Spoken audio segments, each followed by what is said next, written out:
Presta atenção, ó. Olha aqui pra mim, presta atenção. Eu fui testemunha ocular. Eu estava no Congresso Nacional nessa época. Eu conheci Jair Messias Bolsonaro em 2014. Fiz uma live com ele, o professor Olavo de Carvalho, Bené Barbosa, Paulo Eduardo Martins, em 2015, 31 de março de 2015, logo após a primeira grande manifestação para retirar Dilma Rousseff da presidência da República, porque ela estava dando lá aquelas pedaladas e nós sabemos muito bem que foi fraudada a eleição de 2014. Pois bem, naquele momento, Jair Messias Bolsonaro era apenas um deputado federal que estava seguindo os caminhos de Enéas Carneiro para poder fazer um excelente trabalho no Congresso Nacional. Ele foi seguindo essa trilha, favorecendo o seu eleitorado principal, que eram os militares, policiais militares, forças armadas, corpo de bombeiro, polícia civil, polícia federal, etc. A segurança pública em geral. Ele ganhou força, porque como capitão do exército, um homem forjado, não esses militares que nós temos aí hoje, treinados em guerra de travesseiro. Jair Messias Bolsonaro era um homem que sabia muito bem contra quem estava lutando e não tinha ainda a projeção nacional que foi ganhando a partir daquele momento de 2014 até 2018. Foram 4 anos de trajetória onde o Bolsonaro começou a ganhar muita força. Em 2016 foi um dos primeiros booms do Terça Livre, porque nós, eu, Ítalo Lorenzon, Rodolfo Loreto, a turma que estava ali em 2016 no Terça Livre comigo, o Ítalo amanhã pode até comentar um pouco com vocês. Hoje o Ítalo não pôde participar porque ele está com um problema de saúde para resolver, senão ele estaria aqui conosco hoje. Ontem foi o Roveran, hoje seria o Ítalo. E naquele momento nós fizemos então a previsão clara de que Trump seria presidente. Ali naquele momento o Bolsonaro já estava conseguindo pautar as eleições para vereador e prefeito. Em 2016, apenas 2 anos depois das grandes manifestações que iniciaram no Brasil. O Bolsonaro já estava ganhando força. Quem tirava foto com o Bolsonaro, quem estava próximo de Bolsonaro, foi eleito vereador, foi eleito prefeito. Tem uma galera que está há 10 anos aí na política, graças a Bolsonaro, já naquele momento. 2 anos depois, Bolsonaro é eleito presidente da República, coloca vários deputados estaduais, deputados federais e ganha força cada vez mais. 2019, assume como presidente. Em 2020, ele já consegue aumentar o número de de vereadores e prefeitos, o que vai se repetir 4 anos depois de 2020, 2024. Em 2022, ele sofre uma fraude eleitoral, da qual é retirado da presidência da República da maneira mais canalha do mundo. Mas Bolsonaro, que não queria ter o nome dele linkado a pessoas que ele não pudesse ter contato constante, ele evitava de ficar impulsionando pessoas gratuitamente, no sentido gratuitamente que eu digo assim, o Bolsonaro nunca cobrou por nada, mas sem que ele pudesse acompanhar, porque é muito difícil quando você pega alguém com corrupção, alguém que faz faz alguma besteira em algum lugar, é pego, porque ou é amigo de alguém que roubou, ou porque tem um contrato estranho. É muito difícil você descolar a sua imagem daquela pessoa. Então você chega lá e fala assim, ó, fulano aqui é o meu candidato, no lugar tal. Aí de repente essa pessoa é pega com algum crime ou coisa do tipo. Bolsonaro, então, ele tinha um certo receio. Para deputado federal, e para deputado estadual, e para governador, ou seja, estou falando aqui das 2 eleições, tá? Tanto para majoritárias e as que são estaduais. O Bolsonaro ele foi ganhando cada vez mais corpo e força. Até aqui, Bolsonaro não tinha força para eleger um grande número de senadores. Quando é que o Bolsonaro consegue um grande número de senadores, quando ele tem força suficiente para eleger um grande número de senadores? Quando o Bolsonaro mostra que tudo o que criticavam que ele tomou decisão, por exemplo, ministro da STF, Bolsonaro escolheu muito mal. Eu que mesmo critiquei, né? Tanto o Cássio Nunes quanto o André Mendonça. Ministro da STF, Bolsonaro indicou fulano e cicrano. Por quê? Não tinha senador. Bolsonaro não soube indicar bem o AGU. Por quê? Não tinha senador. Bolsonaro não conseguia fazer certas coisas nos ministérios. Não só porque os ministros, alguns deles não estavam alinhados, mas os que estavam alinhados não conseguiam fazer muita coisa. Por quê? Bolsonaro não tinha senador. O cenário muda em janeiro de 2023, quando o Bolsonaro consegue colocar um número maior do que o esperado para Senado e um número muito maior de deputados federais. E o que aconteceu? Bolsonaro vira uma ameaça imediata para o sistema. Por quê? Se o Bolsonaro consegue colocar muitos políticos dentro e fora do partido dele, porque é bom lembrar isso. É bom lembrar que muita gente, por exemplo, do PP, teve gente do PP que foi eleita porque apoiava o Bolsonaro. Derrite é um deles. Depois é que ele foi pro PL. Tem outros políticos que estão em outros partidos que são políticos bons, inclusive dentro do Novo, na época do DEM ainda, depois do União Brasil. Um deputado do União Brasil, por exemplo, que agora está no PL, mas que fez um trabalho fenomenal. Me lembro o nome dele rapidinho, desculpa aqui. De onde? O lá do Nordeste, que foi que iniciou a anistia. Rodrigo Valadares. Rodrigo Valadares, desculpa, Rodrigo, esqueci teu nome, não é maldade. Do União de Sergipe, tá vendo? Vai concorrer a senador para Sergipe, ali no estado, que é a reeleição do Alessandro Vieira, que está enganando. Então, é aí que eu vou chegar, Eu vou chegar bem ali. Aí o que acontece? O Bolsonaro, ele virou uma ameaça, eu aqui quero que o Ramage me corrija, é quase um monólogo aqui, mas eu vou jogar a bola para você rápido já, Ramage. O Bolsonaro ele virou uma ameaça muito maior do que antes das eleições de 2022. Porque em janeiro de 2023, o que o STF percebeu? Opa, Bolsonaro, na próxima eleição, consegue impeachment de ministro do STF. Ele consegue presidente do Senado. Ele vai conseguir presidência do Congresso Nacional, porque o senador é presidente do Congresso Nacional. E é aqui, meus caros, que eu quero que você preste muita, mas muita, muita atenção para você não cair nessas conversinhas de Flávio Bolsonaro era contra a Lava Toga. Eu fui testemunha ocular. Presta atenção, ó. Olha aqui para mim, presta atenção. Eu fui testemunha ocular. Eu estava no Congresso Nacional nessa época. Como é que surgiu a tal da Lava Toga? Tá? A Bia Kicis, junto com a Cristonieto e outros tantos bons e excelentes deputados, inclusive a Carol de Tony estava nessa época também, estavam trabalhando na comissão, na CCJ, né, a Comissão Constituição e Justiça da Câmara Federal. Eles estavam trabalhando, tá, num projeto de lei para que o impeachment de ministro do STF começasse na Câmara. Tá? Esse projeto não foi apoiado pelos políticos que estavam filiados ao partido político. Qual é o nome daquele maluco que é um viadão mesmo, aqui do Podemos, o criador do Podemos, que era do PSDB? Eu esqueci o nome dele agora, do Paraná. O pessoal vai lembrar que a galera é boa. Aqui não tem script não, tá, gente? Eu tô aqui falando com vocês diretaço, olho no olho. Mas vocês vão me lembrar o nome dele aqui, daqui a pouco eu lembro. Lá do Paraná. Daqui a pouco a galera lembra aqui. Enfim, o Álvaro Dias. O Álvaro Dias, preste muita atenção nisso, gente. Muita atenção, para que nunca mais vocês caiam nessa história de Flávio Bolsonaro Lava Toga, que era o que divulgava Danilo Gentili, MBL e Nando Moura. O que aconteceu? Eu fui testemunho ocular, eu estava lá. Os deputados que estavam fazendo um excelente trabalho para que o impeachment de um ministro do STF começasse na Câmara dos Deputados, eles não conseguiram apoio. Engraçado, porque eles estavam tendo apoio de deputados do PP, tinha um deputado muito bom, que esqueci o nome dele agora, que é do PP do Paraná, que estava apoiando esse projeto para o impeachment do ministro, falando quase Alexandre de Moraes o tempo todo aqui, mas para que o ministro do STF, o processo começasse na Câmara, porque é assim aqui nos Estados Unidos, não é no Brasil, porque começando na Câmara, meu irmão, o Senado ia perder força, muita força.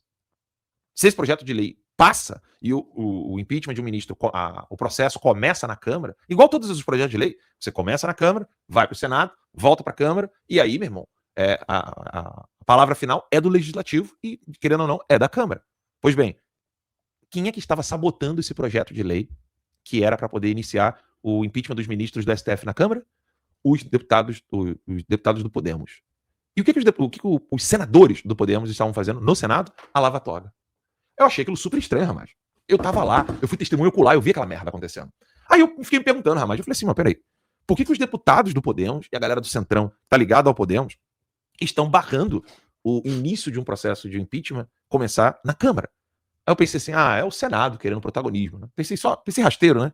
E o relator da Lava Toga seria o Randolph. E o relator seria o Randolph. Pra você ver. E aí que me veio a informação, já nessa época.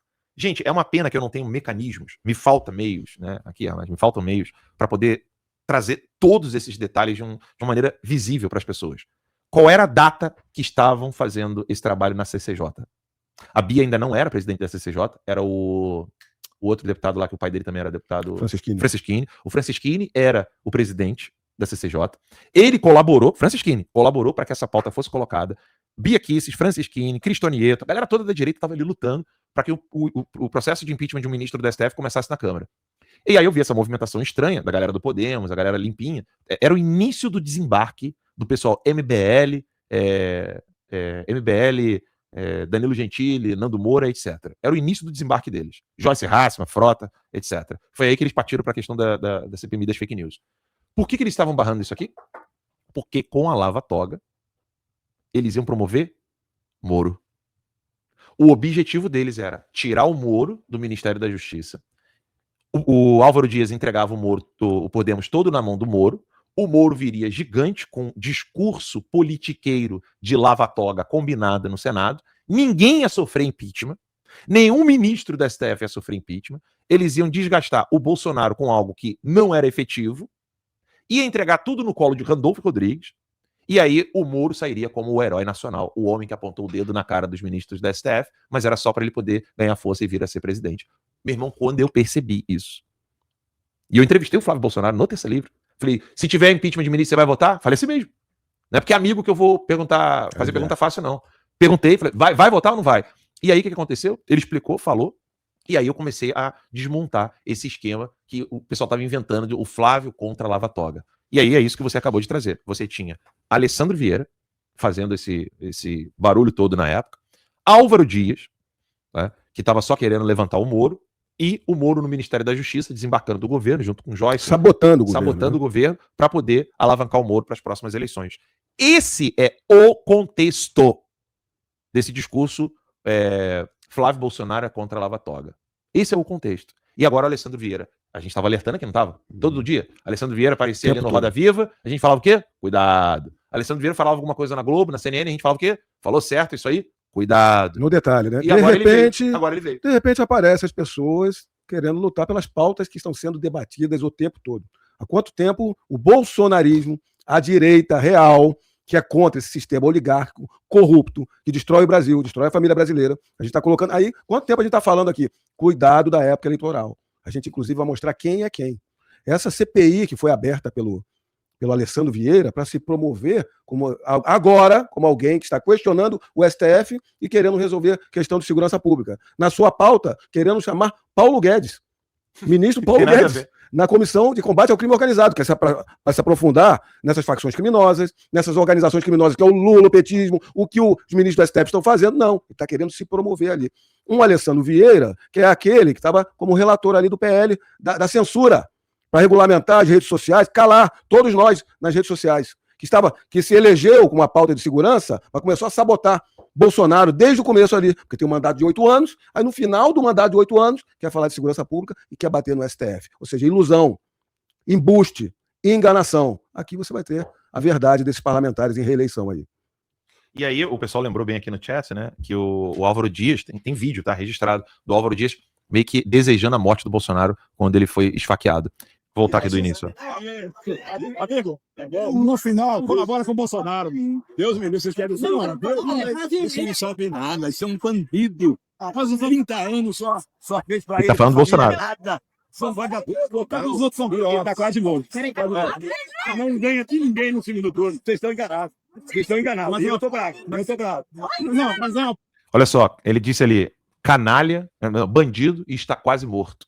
Ele estava zombando do presidente MC Bolsonaro quando ele estava se recuperando da facada. Essa é a galera que estava dizendo para você que queria fazer a Lava Toga.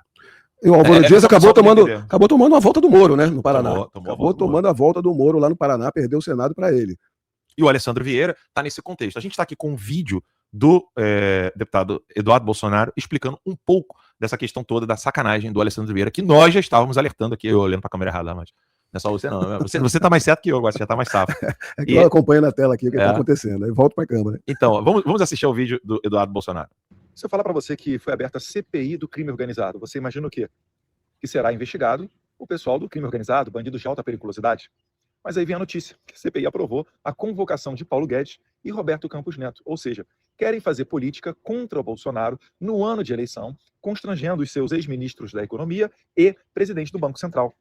Entende o perigo que é você assinar uma CPI, porque aquele que está coletando a assinatura, via de regra, praxe do Congresso, é que ele presida essa CPI. Então ele controla a agenda, ele controla os requerimentos que você posta em votação.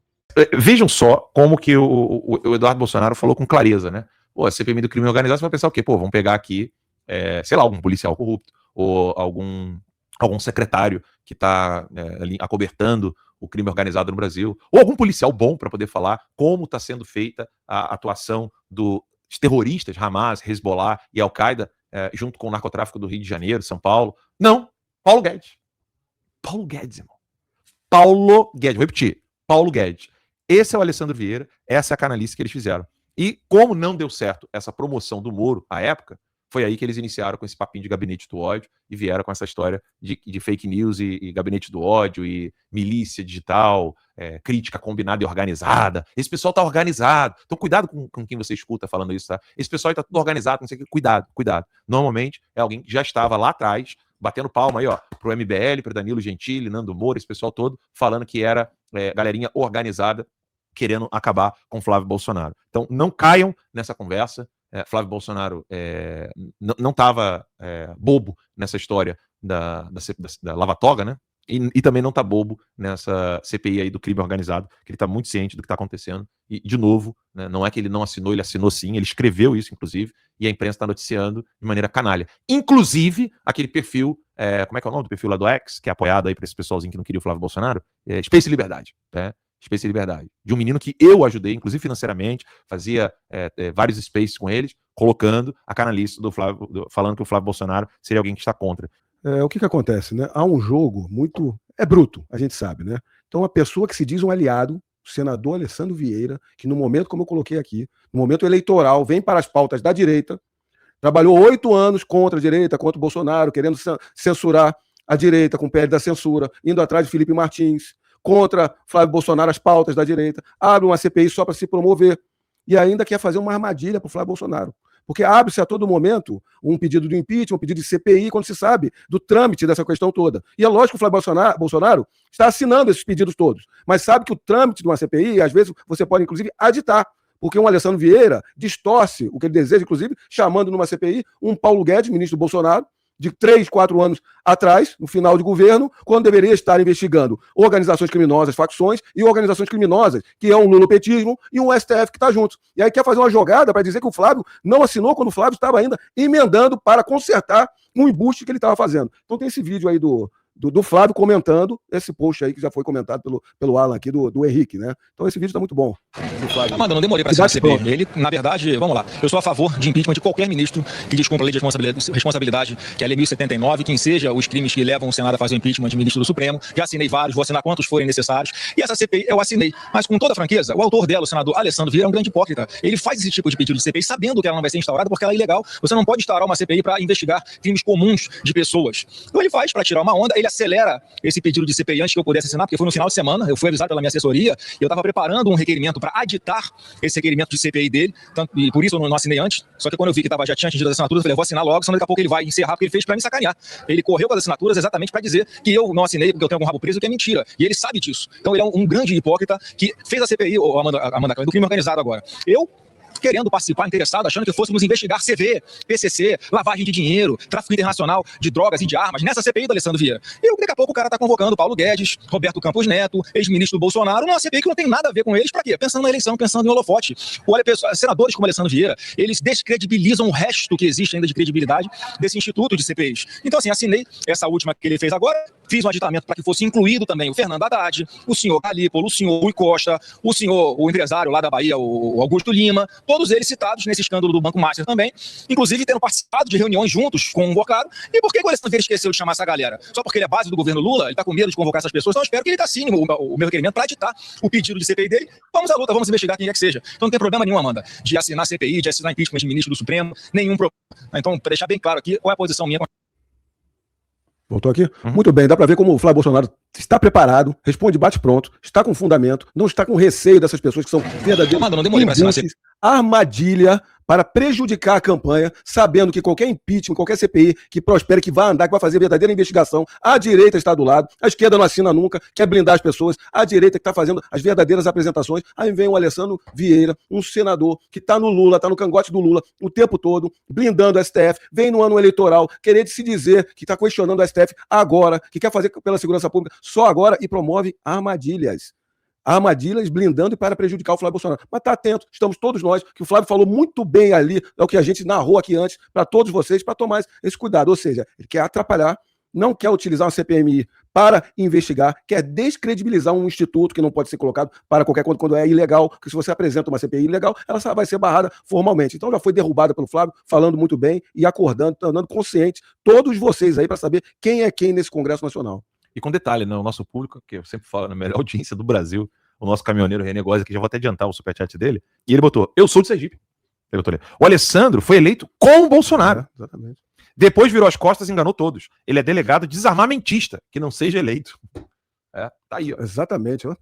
Então você vê uma pessoa que traíra, virou as costas, foi eleito na pauta de segurança pública, com a direita, virou as costas no começo, na pandemia era oposição ao governo Bolsonaro, em tudo ali oposição ao governo Bolsonaro, já abraçou o Lula lá de trás, aí vem em ano eleitoral, vem para a pauta da direita, prejudicando o candidato Flávio Bolsonaro. Mas a gente está escaldado. Se muito poderia ter ingenuidade lá atrás, por fazer o melhor, ali, o objetivo sempre foi o melhor, e não se preocupando com o resto, agora a gente quer fazer o melhor, mas sabendo de canalhas que estão à nossa volta. Olha, o pessoal tem que entender um pouco mais sobre o passado de algumas pessoas, porque isso não é questão de, vocês estão querendo dividir a direita. Gente, olha isso aqui. Quando eu falo, por exemplo, desse bendito do Danilo Gentili, ele pegou essa publicação desse Space Liberdade, que em tudo coloca urgente, todas as publicações deles eles colocam urgente, e eles colocam esse símbolozinho ali em verde e amarelo em cima dos vídeos que são dos outros. Eles não têm vídeos próprios, não tem um vídeo próprio. Eles só pegam vídeos da imprensa, coloca a tarjazinha deles ali, faz o corte e divulga. Aí tá ali, Danilo Gentili debochando de Flávio Bolsonaro para poder fazer um desmonte, né, do trabalho do senador Flávio Bolsonaro, que está vindo com tudo para ser presidente da República.